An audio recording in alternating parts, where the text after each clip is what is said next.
Bienvenue à tous et bon dimanche, la famille. Aujourd'hui, nous allons aborder en profondeur l'inquiétude du président burundais Evariste Ndayishimiye concernant l'occupation du Congo, qu'il perçoit comme une menace sérieuse pour l'avenir du pays, surtout après les déclarations de Paul Kagame.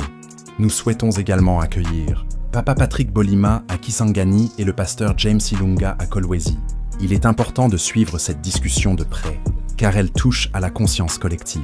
N'oubliez pas de liker la vidéo, car Novita 1 a été supprimé, en raison de sujets similaires concernant les Tutsis.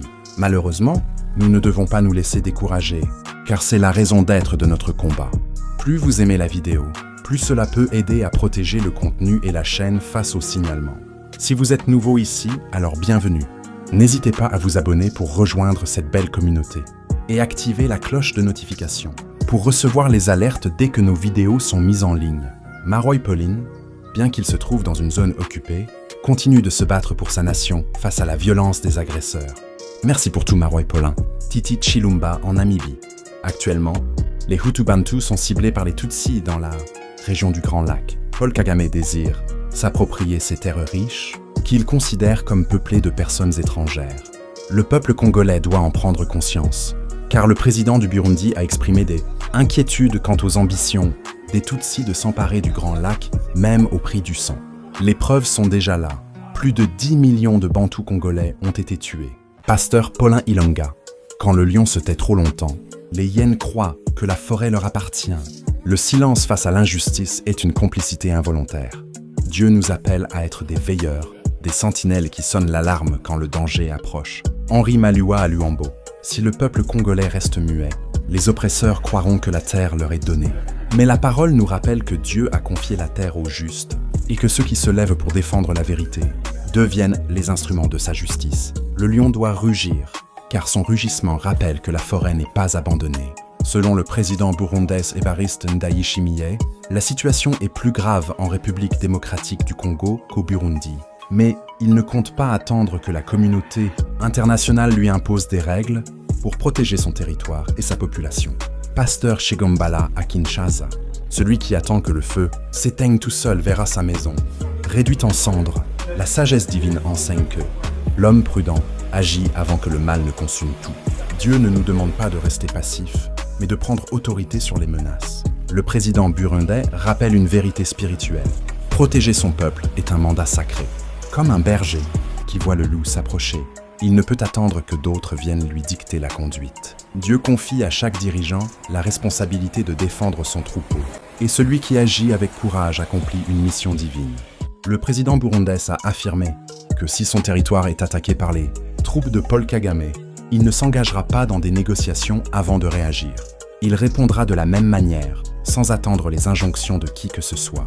Car, selon le président burundais, protéger son peuple sur leur propre territoire, c'est un devoir légitime non négociable. Pasteur Bernard Mafika Nzolameso à Chikapa. Quand la maison brûle, on n'organise pas une réunion, on prend de l'eau. La défense de la vie est une urgence qui ne souffre pas de délai. Dieu nous montre que protéger l'innocent est une œuvre juste et sacrée. Évangéliste Robert Mongiro à Kinshasa. Celui qui hésite devant l'ennemi expose son peuple à la destruction. Le président burundais rappelle que l'autorité n'est pas un privilège, mais une responsabilité devant Dieu.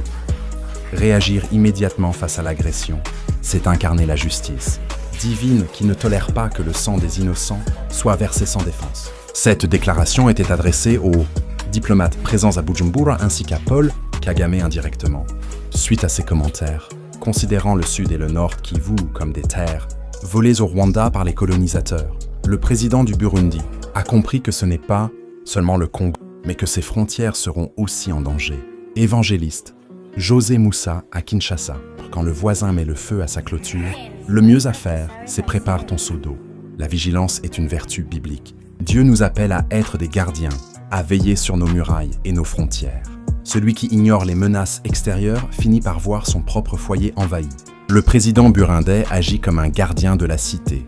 Il ne dort pas, il observe, il prépare son peuple. La parole nous enseigne que l'ennemi rôde comme un voleur dans la nuit et que celui qui veille ne sera pas surpris. Préparer son seau d'eau, c'est anticiper. C'est refuser d'être pris au dépourvu. Dans un discours, le président du Burundi, Evariste Ndayishimiye, a lancé un appel à la jeunesse congolaise. Il a souligné que la patrie prime sur toute autre chose, y compris les richesses comme le diamant, qui sont essentielles à la vie sur Terre. Il a averti que si la jeunesse congolaise abandonne cette patrie aux ennemis, cela pourrait les condamner à vivre comme des esclaves pour les générations futures. Sosten Kazanzu à Kinshasa, celui qui vend sa terre pour un bijou, vend aussi l'avenir de ses enfants. L'héritage est sacré. Dieu nous confie la terre comme un don, et ce don doit être protégé pour les générations futures. La jeunesse congolaise doit comprendre que la patrie est plus précieuse que l'or et le diamant, car elle est le socle de la liberté. Abandonner la patrie, c'est trahir la mission divine de garder l'héritage. Celui qui défend sa terre défend aussi la dignité et la liberté de ses enfants. La parole nous rappelle que l'esclavage n'est pas le plan de Dieu, mais la liberté dans la vérité. King combat le sage. La vérité peut être combattue, mais jamais vaincue. Dieu est vérité, et la vérité finit toujours par triompher. Même si les oppresseurs tentent de manipuler, de dominer ou de détruire, la vérité divine reste inébranlable. Le peuple congolais et burundais doit s'unir autour de cette vérité, car elle est le ciment de la liberté. Celui qui marche dans la vérité marche avec Dieu, et aucune puissance humaine ne peut renverser ce fondement. Il a également questionné la motivation des Tutsis, qui envoient leur propre jeunesse se battre et mourir au Congo. Est-ce que cela n'est pas sans raison apparente? Cet ennemi nourrit des ambitions précises, notamment celle d'établir un pays fédéral au Congo, visant à créer une séparation entre les Congolais du Kivu et ceux des régions centrales et de l'ouest du Congo. Bonaventure Amissi Mwenga. Quand on envoie ses enfants au feu, c'est qu'on espère récolter des cendres utiles. La parole de Dieu nous rappelle que l'ennemi ne se sacrifie jamais sans but. Derrière chaque guerre se cache une ambition de domination. Mais Dieu dévoile les intentions cachées des cœurs. Le peuple doit discerner que ces sacrifices ne sont pas vains. Ils visent à diviser et à régner. Celui qui comprend cela ne se laisse pas tromper par les apparences, car Dieu donne la lumière pour voir au-delà des mensonges.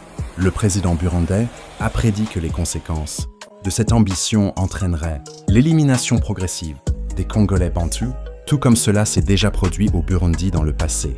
Il a averti que lorsque les Congolais n'auront plus accès à leur propre pays, ils réaliseront la véracité de ces paroles.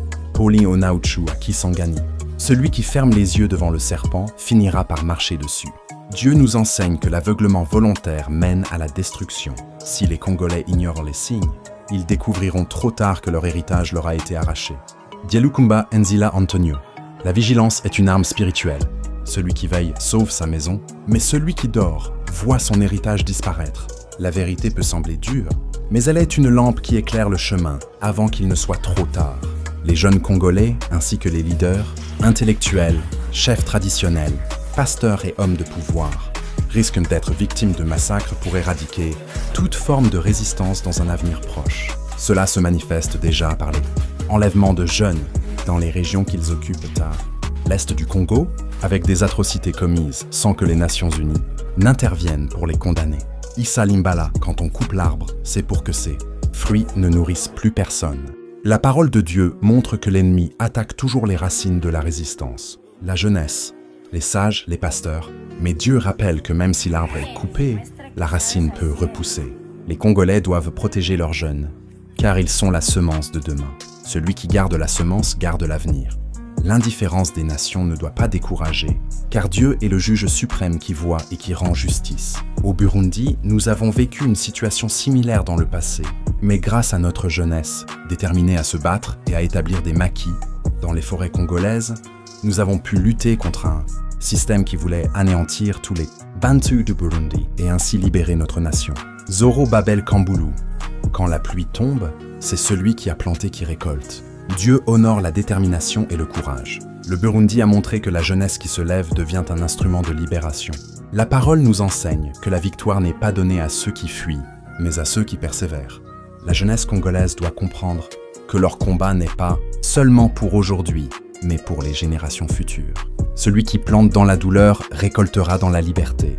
Ndayishimiye poursuit, vous confiez la direction de votre peuple depuis plus de 3 ans à des individus qui cherchent à vous exterminer et à vous faire souffrir pour des générations.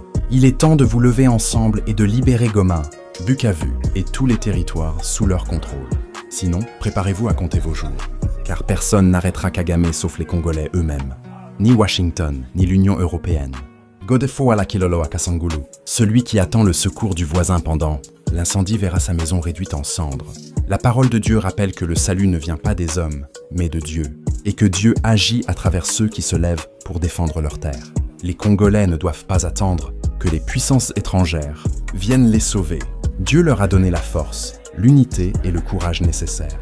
Celui qui se lève avec foi devient l'instrument de délivrance. L'heure n'est plus aux lamentations, mais à l'action, car Dieu soutient ceux qui défendent la vérité et la justice. Cependant, ce qui est le plus préoccupant dans cette situation, c'est que pendant que le président d'un pays voisin s'inquiète du sort des Congolais et appelle tous ceux qui trahissent leur nation à prendre conscience de leurs responsabilités, ce sont les évêques catholiques qui s'expriment pour encourager un dialogue afin de résoudre les problèmes profonds du Congo.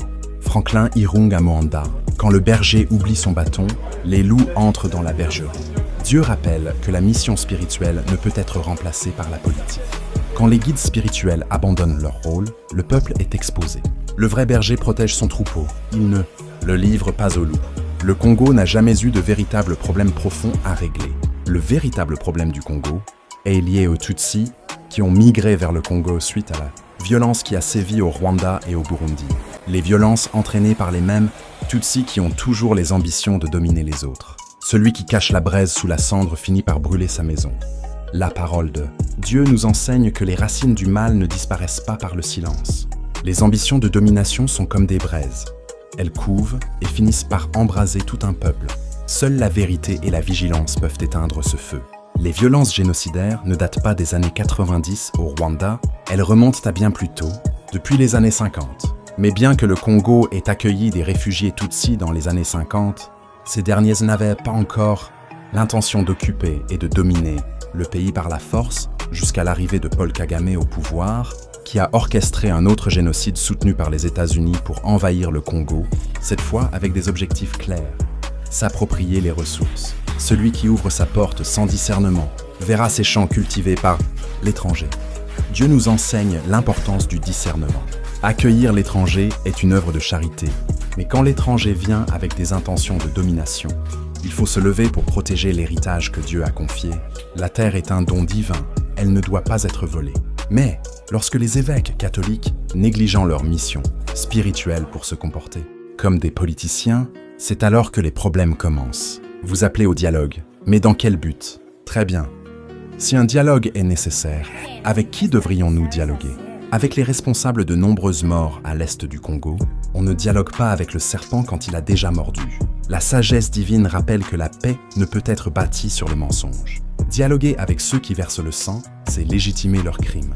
Dieu nous appelle à défendre la vérité, car seule la vérité libère. Kabila est actuellement considéré comme un rebelle, et cela ne surprend plus personne. Cependant, c'est avec des individus comme lui que certains prélats souhaitent engager des discussions. On sait combien de vies ont été perdues au Congo, plus de 10 millions, et combien de personnes comme Corneille Nangaa ont été bénies par ces mêmes prélats, alors qu'ils commettent des atrocités à l'est du Congo. Celui qui bénit la main tachée de sang partage la faute du meurtre. La parole de Dieu est claire. Bénir l'injustice, c'est se rendre complice. Plus de 10 millions de vies ont été sacrifiées, et pourtant, certains cherchent à légitimer les bourreaux. Mais Dieu est un juge juste, et sa justice ne dort pas. Ceux qui bénissent le mal seront jugés avec le mal. Le véritable problème du Congo réside dans la résistance face aux ambitions des Tutsis plutôt que dans des dialogues qui ont déjà eu lieu plus de 5 fois, sans mener à une paix durable.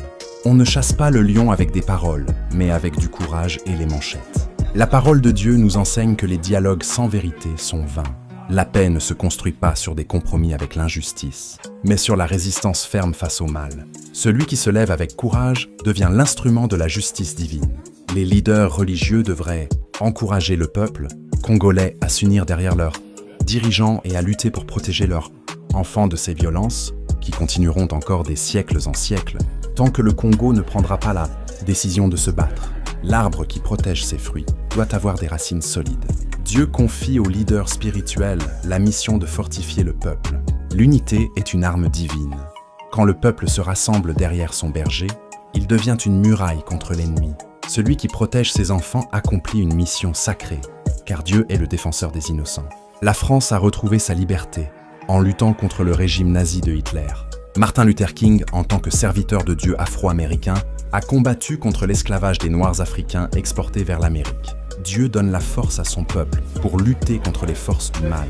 La liberté ne s'offre pas, elle se conquiert. La parole de Dieu rappelle que la victoire appartient à ceux qui se lèvent contre l'oppression. Comme Israël face à ses ennemis, Dieu donne la force à son peuple pour briser les chaînes. L'histoire montre que la liberté est toujours le fruit du combat mené avec foi et persévérance. Paul Kagame n'a pas eu besoin de chercher loin pour asseoir son pouvoir et dominer sur le Grand Congo. Il a simplement exploité la naïveté de certains Congolais, prêts à sacrifier leurs compatriotes pour des gains personnels. Le serpent ne mord que là où la vigilance dort. Si tu dors, tu te fais mordre. Dieu nous enseigne que la naïveté ouvre la porte à l'ennemi. Celui qui trahit son frère pour un gain terrestre oublie que la vraie richesse est la fidélité et la vérité. L'ennemi prospère là où le peuple manque de discernement, mais Dieu donne la sagesse à ceux qui veillent. Si les véritables Congolais décident de ne plus trahir leur nation, cela mettra fin à l'émergence de futurs Kagame. Sinon, le Congo continuera d'accueillir des Kagame à chaque génération. Celui qui ferme la porte aux traîtres ferme aussi la porte au malheur. La parole de Dieu rappelle que la fidélité est une semence de bénédiction. Quand le peuple choisit de rester uni et loyal, il brise le cycle des oppresseurs. La trahison engendre des générations de souffrance, mais la fidélité engendre des générations de liberté. Même les Occidentaux reconnaissent la naïveté des Congolais, ce qui leur permet de traiter la situation en RDC de manière injuste. Lorsque les Congolais prendront enfin conscience, alors ces pays occidentaux commenceront à respecter le Congo. Celui qui se respecte force aussi le respect des autres. Dieu nous enseigne que la dignité est une lumière. Quand un peuple se lève dans la vérité et refuse l'humiliation, même les nations puissantes sont contraintes de reconnaître sa valeur. Le respect ne se mendie pas, il se gagne par la conscience et la fermeté. Se rendre sans cesse auprès de ceux qui fournissent les armes aux oppresseurs, c'est comme donner une double clé à un voleur et s'étonner. Ensuite, de perdre sa télévision. On ne confie pas ses clés à celui qui convoite sa maison. La sagesse divine rappelle que chercher secours auprès des oppresseurs est une illusion. Dieu est le seul refuge véritable. Celui qui remet son destin entre les mains de l'ennemi se condamne lui-même. Mais celui qui s'appuie sur Dieu et sur son peuple bâtit une forteresse invincible. Le président du Burundi a pris la parole, et ses propos devraient inciter tous les Congolais à prendre conscience de la situation. Ces politiciens poids lourds que vous glorifiez jour et nuit sont souvent liés aux souffrances endurées par le Congo.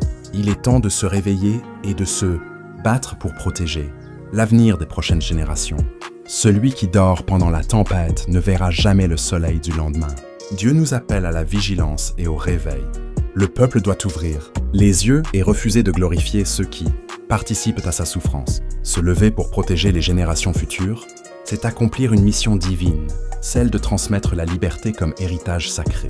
Merci infiniment d'avoir regardé cette vidéo jusqu'au bout. Nous espérons que vous avez trouvé notre contenu aussi passionnant qu'enrichissant. Votre engagement signifie énormément pour nous. Alors, si cette vidéo vous a plu, n'oubliez pas de la liker, de la partager avec vos amis et de laisser un commentaire ci-dessous. Un grand merci à nos fidèles abonnés pour votre soutien continu. Vous êtes la force qui nous pousse à continuer de créer et de partager. Et si vous êtes nouveau ici, bienvenue dans notre communauté. Nous serions ravis de vous compter parmi nous. Alors n'oubliez pas de vous abonner et de cliquer sur la cloche pour ne manquer aucune de nos futures vidéos. Rejoignez la communauté Novita TV et ensemble, continuons à explorer, apprendre et grandir.